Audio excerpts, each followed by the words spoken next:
Hola, ¿qué tal? Buenas noches. Yo soy Mariana Hernández Carrillo y te doy la bienvenida a Punto y Contrapunto. Ayer, Santiago Nieto presentó su renuncia a la titularidad de la Unidad de Inteligencia Financiera, la UIF, responsable de prevenir y combatir a los delitos de operaciones con recursos de procedencia ilícita. Por instrucción del presidente López Obrador, Pablo Gómez Álvarez fue nombrado al cargo. Esto luego de que el Ejecutivo Federal pidió a las y los funcionarios actuar con moderación, con austeridad y que aprendan a vivir en la justa medianía. Así dijo, veremos qué opina la mesa de estos cambios y la historia detrás. Y por tercera ocasión se pospuso la audiencia inicial contra el excandidato presidencial panista Ricardo Anaya, acusado de recibir sobornos para votar a favor de la reforma energética de 2013. Anaya niega los cargos y dice que aunque votó a favor de esta reforma, no recibió dinero de Emilio Lozoya. Por si las dudas, vive en Nueva York. Y esta mañana el presidente López Obrador presidió la Asamblea del Consejo de Seguridad de la ONU.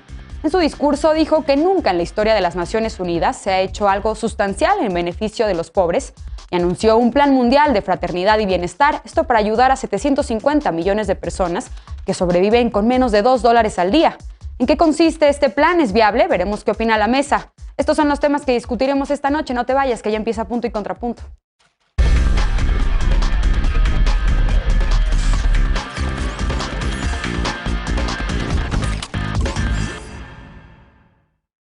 La boda del titular de la Unidad de Inteligencia Financiera, Santiago Nieto, y la consejera electoral, Carla Humphrey, un evento que buscaba discreción absoluta, terminó con la renuncia de Nieto.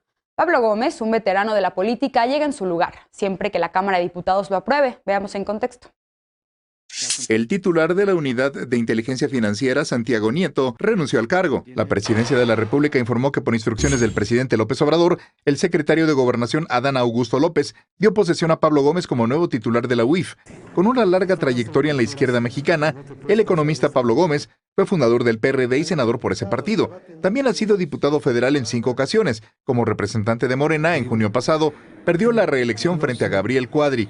Poco después del anuncio de presidencia, Santiago Nieto publicó en redes sociales que prefirió presentar su renuncia antes de afectar al proyecto de la llamada Cuarta Transformación por acciones de terceros. Añadió que su lealtad está con el presidente y que su amor con su esposa, la consejera electoral Carla Humphrey. El viernes ambos funcionarios se casaron en la ciudad de Antigua Guatemala. El sábado se dio a conocer que las autoridades guatemaltecas incautaron $35,000 no declarados en un avión particular que viajó a ese país con personas invitadas al evento, entre ellas la titular de Turismo de la Ciudad de México, Paola Félix Díaz. El presidente López Obrador dijo ayer que fue un asunto escandaloso e invitó a los servidores públicos a actuar con moderación y austeridad. En la noche se dio a conocer la renuncia del titular de la UIF, responsable de la detención y prevención de delitos en operaciones financieras. La Cámara de Diputados debe ratificar por votación nominal el nombramiento de Gómez. Félix Díaz también presentó su renuncia. El gobierno de la Ciudad de México informó que su viaje no fue acorde a los principios de la austeridad republicana de la administración de Claudia Sheinbaum. Punto y contrapunto.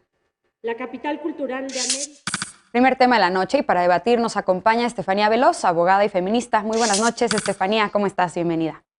Buenas noches, querida Mariana. Felicidades por el espacio. Y buenas noches, compañeros, compañeras y compañeros. Muchas gracias. Primera mesa de martes en esta nueva etapa de Punto y Contrapunto. Bienvenida, Estefanía. También nos acompaña Alejandro Encinas, politólogo y simpatizante de la 4T. Alejandro, bienvenido. Hola Mariana, buenas noches a todas y todos y desde luego muchas felicidades y el mayor de los éxitos en esta nueva etapa bajo tu conducción, Mariana. Muchas gracias, éxito para todas y todos. Y Aurora Espina, investigadora y militante del PAN. ¿Qué tal, Aurora? Buenas noches. Buenas noches, un gusto estar con todos en la mesa y muchas felicidades y todo el éxito para ti, Mariana. Muchas gracias, bienvenida. Y Martín Vivanco, abogado, militante de Movimiento Ciudadano y un querido amigo de este programa. Martín, buenas noches, bienvenido. Muchísimas felicidades y buenas noches a todas, todos y todes. Muchas felicidades. Muchas gracias. Pues bueno, empecemos con el debate y empiezo contigo, Alejandro. Una boda que al menos trascendió, que se buscaba discreción y bueno, terminó en varias renuncias. ¿Qué decir de esta decisión del titular de la Unidad de Inteligencia Financiera, sobre todo, de renunciar tras este asunto escandaloso, como lo llamó el presidente López Obrador? ¿Qué te parece esta decisión? No, primero que los funcionarios públicos tienen derecho a llevar una vida privada, personal. También esto tiene y puede que ser compatible con los principios que enarbola un gobierno. Pero aquí, más allá de la decisión de casarse en una boda, digamos, celebrarlo, etcétera, creo que sí hay algunos temas detrás que me parece que hacen que la salida de Santiago Nieto sea una decisión prudente y responsable. ¿Por qué? Porque hay reminiscencias de la vieja política. Figúrense ustedes que un contratista de los que fuera consentidos de los gobiernos de Enrique Peña Nieto y de Calderón, que recibió sumas indecentes de presupuesto público, que ahora está utilizando su poder mediático pues para desinformar, realiza un vuelo privado a la ciudad de Guatemala e intenta ingresar $35,000 en efectivo, supuestamente para pagar una consulta médica en Estados Unidos. Yo no sabía que en Estados Unidos no se permitía pagar con tarjetas las consultas médicas, ¿verdad? Bueno, esto aquí en México y en Guatemala y en el resto del mundo es un delito y se llama lavado de dinero. Este presunto delito se tipifica como lavado de dinero. ¿A qué autoridad le corresponde investigar? Pues nada más y nada menos, entre otras, a la Unidad de Inteligencia Financiera. Le corresponde perseguir los recursos de procedencia ilícita y lavado de dinero, cuyo titular, Santiago Nieto, pues era el festejado de la boda y tendría que investigar a uno de sus invitados VIP. Entonces, para tratar de evitar este conflicto de interés, pues es una salida que me parece, repito, prudente y responsable. Dicho esto, yo creo que Santiago Nieto fue un funcionario muy eficiente y muy destacado del gobierno del presidente López Obrador, que sí posicionó a la Unidad de Inteligencia Financiera y la volvió relevante. Durante las administraciones pasadas había sido una institución pues muy relegada, que no había aprovechado todo el potencial que tiene esto de lograr perseguir el dinero y rastrearlo, ver todas estas corridas bancarias, cómo puede contribuir al combate a la corrupción y el lavado de dinero. Y me parece que fue, digamos, uno de los legados importantes de Santiago Nieto, pues haber hecho una transformación importante en la Unidad de Inteligencia Financiera. Aurora, ¿tú coincides con esta lectura? Fue una decisión prudente y responsable, como señala Alejandro, y también creo que hay un tema de simbolismos en estas renuncias y de una narrativa impulsada por el presidente López Obrador en cuanto al tema de austeridad y no ostentación, y que incluso, al menos en el caso de Paola Félix, en su renuncia, después el gobierno de la Ciudad de México, pues sí, emite un comunicado señalando precisamente los valores y principios de austeridad que defiende su gobierno. ¿Qué decir? ¿Te parece una buena decisión? ¿Y qué hay detrás también?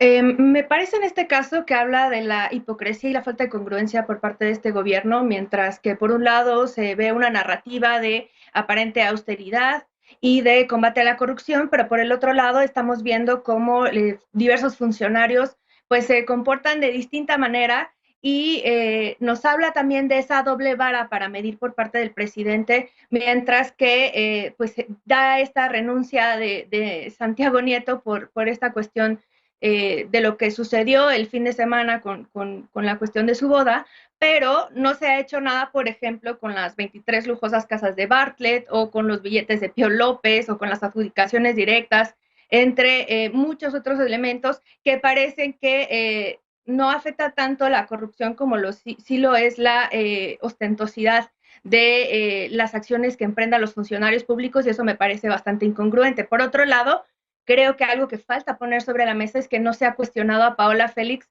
ni se le ha pedido justificaciones sobre este tema, como de dónde salieron los $35,000, que un poco se comentaba esta cuestión de que se justificaba por parte de otra persona para una consulta, o el tema de, pues también de dónde salen los recursos para un vuelo privado. Creo que se trata de un acto completamente simbólico y este cambio que se da, pues confirma que lo de este sexenio son los fósiles. Llega una persona que nos demuestra que para él la inteligencia financiera consiste en estar en el presupuesto, donde casi toda o una buena parte de sus familiares se encuentran dentro de la nómina, como el director general de grandes festivales de la Ciudad de México, la tesorera de la Federación, entre otros. Y también recordar que en el caso de Pablo Gómez, cuando el senador Cruz Pérez Cuellar, Pérez Cuellar estaba acusado de haberse beneficiado de los delitos de otro, en este caso el exgobernador de Chihuahua, César Duarte, Pablo Gómez avaló un dictamen a favor de Duarte y así es como si César Duarte no hubiera cometido ilícitos y Cruz Pérez Cuellar pues es el actual alcalde de Ciudad Juárez y no pudo haberse beneficiado de estos y no procedió el desafuero al final. Y bueno, al final la Fiscalía General de Chihuahua en el gobierno de Javier Corral pues documentó por lo menos 2 millones recibidos por Cruz Pérez Cuellar, ¿no? Entonces, al final de cuentas, pues creo que esto un poco retrata quién llega a la unidad de inteligencia financiera y pues yo veo preocupante pues esas modificaciones, ¿no? Estefanía, contrapunto, ¿tú cómo lo ves? ¿Qué responderías a lo que dice Aurora? Y en el caso de estos simbolismos de austeridad y no ostentación promovidos por el gobierno de la 4T, ¿son también, vale la pena preguntarse, suficientes, digamos, ser congruente con esto para ameritar renunciar? A ver, para mí hay que ir por partes y la primera es, porque pues hay que siempre desmentir, es el tema de Paola Félix y del avión privado. Creo que hay que informarse bien sobre cómo estuvo la investigación, sobre lo que dijo el gobierno de Guatemala. Venían en un avión privado que era del dueño del Universal, en el que venía también Paola Félix, y quien declaró el dinero después como suyo pues fue el dueño del Universal, y creo que hay que dejar eso claro por lo que dijo Aurora. Ahora, les invito a ver lo que dice Aurora con mano dura sobre el combate a la corrupción, y veamos qué va a decir en el bloque cuando hablemos de Ricardo Anaya, que creo que va a ser algo completamente distinto. Para mí, el trabajo que hizo Santiago Nieto no solamente fue, como dijo Alejandro, recuperar a la UIF como una institución relevante, no solamente en México, sino en Estados Unidos. Todas estas investigaciones de lavado de dinero, de congelar cuentas, llamaron la atención en Estados Unidos de que algo se estaba haciendo en México, porque este es el sexenio del combate a la corrupción y Santiago Nieto era una pieza muy importante de la narrativa del combate a la corrupción junto con la Fiscalía. Creo que la decisión que tomó el presidente fue la correcta. Sin embargo, estos cambios que vienen serán muy difíciles para quien las tenga que asumir, que en este caso, si así lo decide la Cámara de Diputados y Diputadas, pues tendrá que ser Pablo Gómez. Pablo Gómez, por su lado, no es ningún improvisado, no es una persona que no sepa de estos temas, es alguien a quien le tocó investigar el Fobaproa, a quien le tocó investigar a los amigos de Fox, quien tiene mucha experiencia dentro de esto y además sabe mucho de derecho, y creo que ahí puede ser una dinámica muy interesante, porque hay algo que no se dice y creo que hay que decirlo en estos espacios.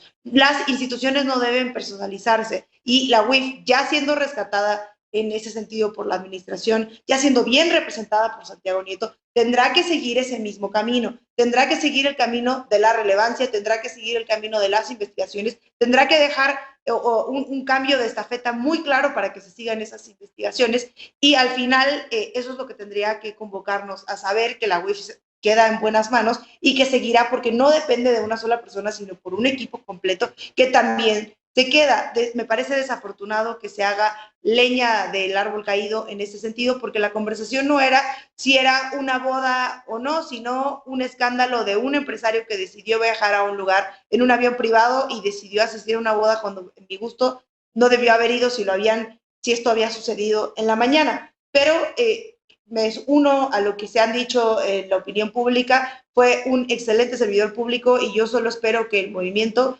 de la Cuarta Transformación, incluso el partido de Morena, lo pueda sumar a sus filas, porque es una persona sumamente valiosa que necesita esta administración y que a lo mejor en el futuro podrá ser un gran representante popular. Yo así lo veo y creo que la UIF queda no solamente en buenas manos, sino que también se va con un buen sabor de boca por todo lo que hizo Santiago Nieto. Martín, ¿tú qué lectura le das a esta decisión? Y ya lo ponía Estefanía sobre la mesa. También, ¿qué implica este cambio en la unidad de inteligencia financiera a la mitad del sexenio y qué implicaciones tiene para este gobierno en el combate a la corrupción? A ver, discrepo lo que dice Estefanía. Yo creo que cada quien le pone un sello personal a una institución. Y creo que efectivamente la UIF fue otra durante la gestión de Santiago Nieto, porque se convirtió en la tanqueta más temida de este gobierno y básicamente pues, en el arma del presidente López Obrador en contra de sus enemigos. Lo que va a faltar por el escándalo es un análisis frío, objetivo, de lo que realmente armó y pudo lograr la UIF. O sea, ¿cuántas cuentas realmente congeló? ¿Cuántas redes criminales realmente pudo desmantelar? ¿Qué investigaciones están en curso fuera de las famosas que ya sabemos? Lozoya, Ancira, Robles, casos como los de Medina Mora, por ejemplo, que le congelaron cuentas y a los 3 días se las descongelaron. Bueno, todo eso le hizo la UIF.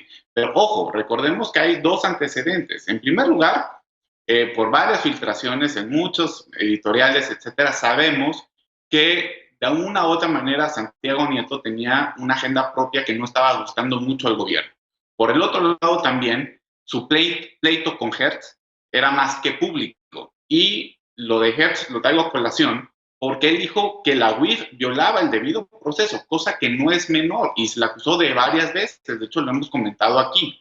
Entonces, entre toda esta marea de información y de rumores, etcétera, pues hay que hacer un análisis objetivo de ver qué se hizo con la UIF y cuál va a ser su futuro. Y lo segundo es, obviamente, creo que tiene razón Alejandro, todos tenemos derecho a una vida privada, pero cuando entras a trabajar en un régimen como la 4T o el López Obradorismo, pues entras bajo ciertas reglas. Y casarte de esta manera en Guatemala, de una manera pues, tan ostentosa, va en contra de todo lo que están pregonando. Y yo creo que en eso sí, el presidente López Obrador fue consecuente, porque no fue una renuncia, lo corrieron. Y lo corrieron por esta boda ostentosa, en donde además había muchos enemigos o adversarios del régimen actual. Y eso tampoco cayó nada bien, porque sí le da el traste a su discurso pues, de todo el sexenio, y además en el día que lo iba a presentar en el Consejo de Seguridad de la ONU. A ver, Estefanía, contrapunto. No digo, me sumo a la consecuencia del presidente Andrés Manuel López Obrador al tomar esta decisión, mientras otros partidos se dedican a defender a sus, entre esos gobernadores corruptos, y me refiero al Partido Acción Nacional, pero quisiera responderle a Martín lo que estaba preguntando de cuántas cuentas se congelaron. Pues hasta el 2020 Santiago Nieto había congelado 12,000 cuentas, equivalentes a $52 millones. Creo que no es cualquier cosa, digo por si le quedaba la duda, pero podemos también hablar de lo que hubo este año, podemos sumar también. Bien, a ver, tenemos tiempo. Yo tengo el dato de que congeló más. Aquí están 21,000. No, bueno, yo estoy diciendo hasta el 2020. Pero, o sea, pero lo que hay que discutir, creo, es, bueno, ¿y cuáles son estas redes de corrupción que realmente trajo abajo? ¿Cuáles son las redes criminales? No solamente los casos llamativos. O sea, eso es lo que va... No, bueno, hubo una red muy importante que era una red de trata de personas, porque creo que el combate a la trata de personas implica congelar cuentas, implica arrastrar el dinero, y Santiago Nieto lo hizo muy bien. A ver, tenemos tiempo todavía para otra intervención y pues y también valdría la pena hablar a partir de esta decisión y el nuevo nombramiento de Pablo Gómez al frente de la UIF. ¿Qué les parece este perfil? ¿Ven viable su ratificación en la Cámara de Diputados? Aurora, ¿qué te parece? Pues ya mencionaba un poco mi intervención, o sea, me parece un poco preocupante por la forma en la que se condujo como el presidente del... ¿cómo se llama?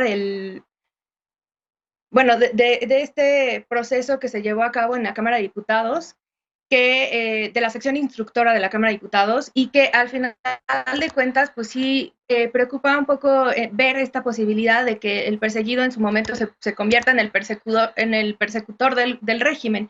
Y por otro lado, pues también un poco incongruente, pues ver el tema también de pues qué tanto puede él generar un factor diferente, pero yo veo más bien dicho una radicalización por parte del trabajo que se está llevando a cabo por parte de este gobierno.